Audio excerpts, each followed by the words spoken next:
Your life is being shaped by what holds your attention, not occasionally, every single day.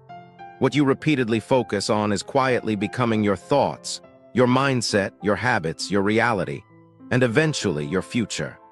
Because attention is never neutral, it is creation. Whatever you feed consistently begins to grow within you. Most people think their future is determined by luck, talent, or opportunity. But often, the real difference lies in what they give their energy to. One person spends years feeding distraction, comparison, noise, and temporary pleasure, while another feeds discipline, vision, knowledge, purpose, and growth. And over time, their lives begin to reflect exactly what they consumed. The world is constantly bidding for your focus. Every notification, every scroll, every piece of content is competing for your mind. And here's the truth. If you don't decide where your attention goes, someone else will. And they'll happily trade your future for their profit. Many people never notice their dreams fading, not because they weren't capable, but because their focus was stolen little by little, day after day. Attention is currency, and whether you realize it or not, you are always spending it on something. So decide today what kind of life you want to purchase with the currency of your focus. In this exploration, we'll journey through a story that reveals just how powerful attention truly is.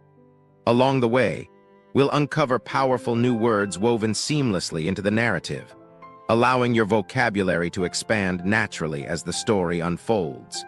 So stay with me until the very end. I truly believe the journey ahead will leave a lasting impression.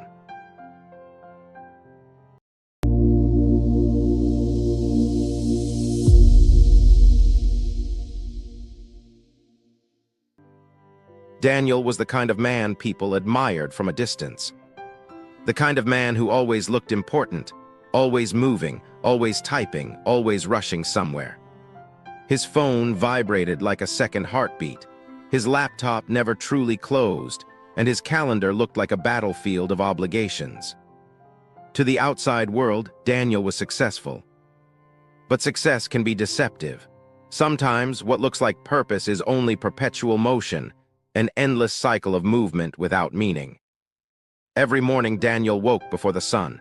Emails, notifications, deadlines, meetings. His mind was in 10 places before his feet even touched the floor, and strangely, he felt proud of it.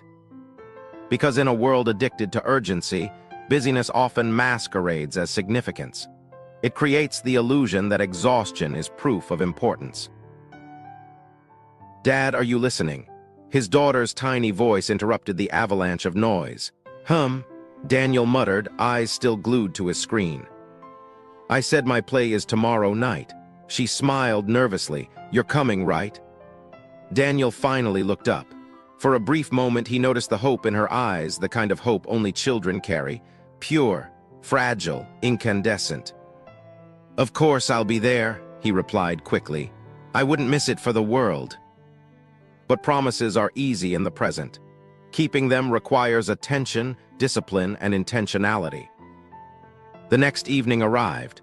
The school auditorium glowed with warm lights and nervous excitement. Parents filled the seats while cameras waited eagerly. But back downtown, Daniel sat beneath the sterile glare of office lights.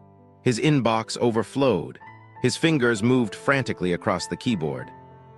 One email became 5. 5 became 20. Then suddenly, his eyes widened. The time. He grabbed his coat and sprinted out of the building. Traffic crawled mercilessly. His heartbeat pounded against the steering wheel. By the time Daniel burst through the auditorium doors, the curtain was already falling. Applause thundered through the room as children bowed proudly beneath the spotlight.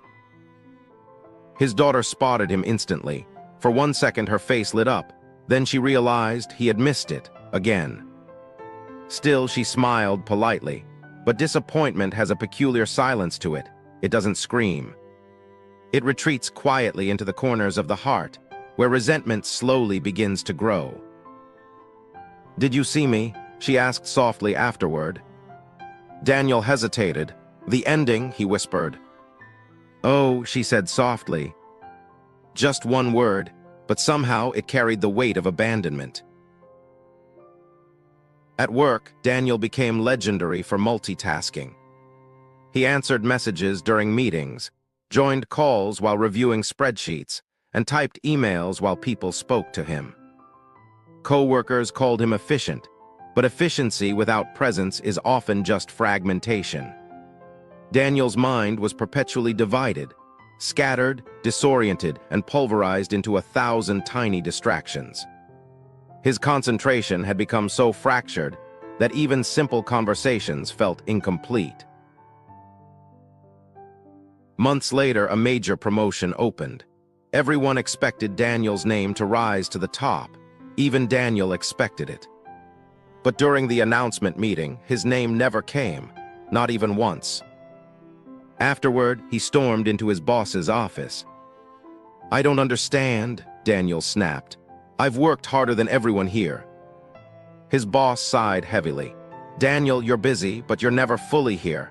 You attend meetings, but you don't listen. You answer messages while people are talking. You start everything but finish nothing with depth." The words pierced him like shards of glass, but instead of reflecting, Daniel defended himself. "There's just too much to handle." His boss nodded slowly. "No, there's too much competing for your attention." And still, Daniel refused to change, because distraction is seductive. It tricks you into feeling productive while quietly stealing your life. It creates a false sense of accomplishment while leaving your spirit empty. Months later, his father fell ill. The hospital room smelled faintly of antiseptic and sorrow. Family members gathered around the bed, exchanging stories through tears and weary smiles. "Remember when Dad tried teaching us fishing?" His sister laughed softly. Their father chuckled weakly. Daniel sat in the corner scrolling through emails.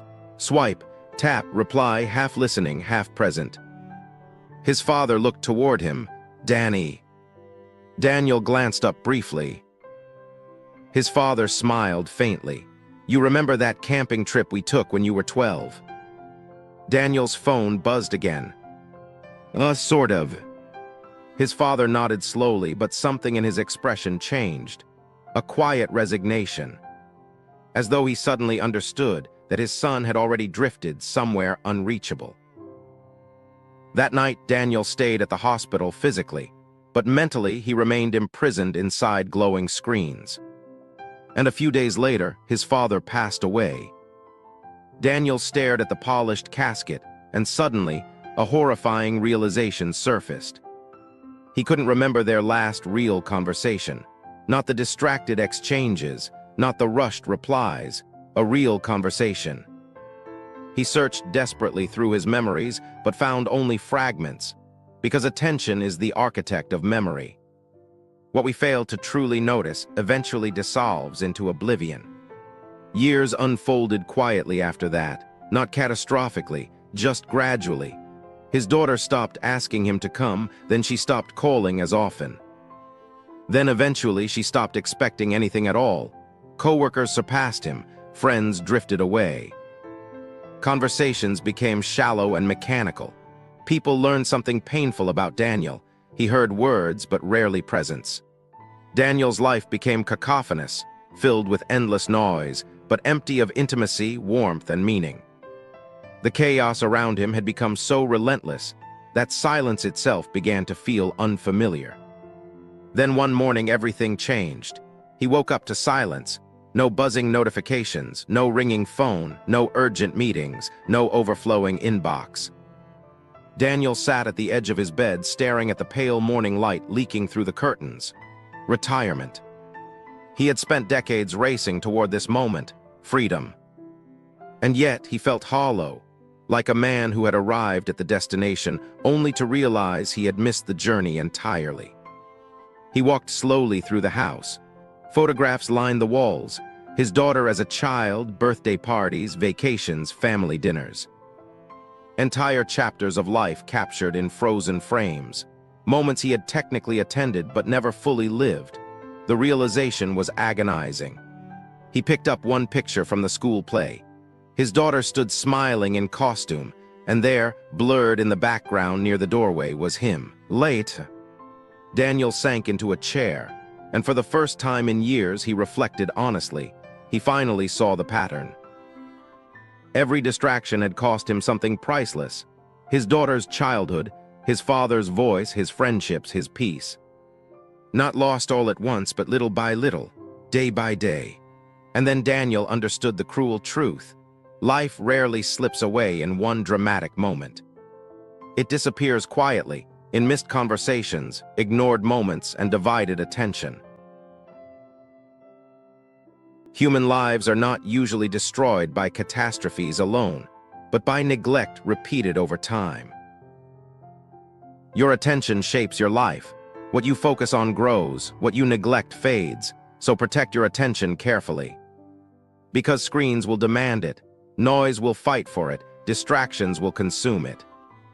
But the people you love, the moments that matter, those require presence, not perfection, presence. One day the notifications will stop, the noise will fade, and when that silence comes, the question will remain. What did your attention build? And what did it cost you? If this story spoke to you, give it a quick thumbs up. Share your reflections in the comments. I'd love to know what resonated with you. And pass it along to someone who could use a little inspiration today. Catch you in the next story.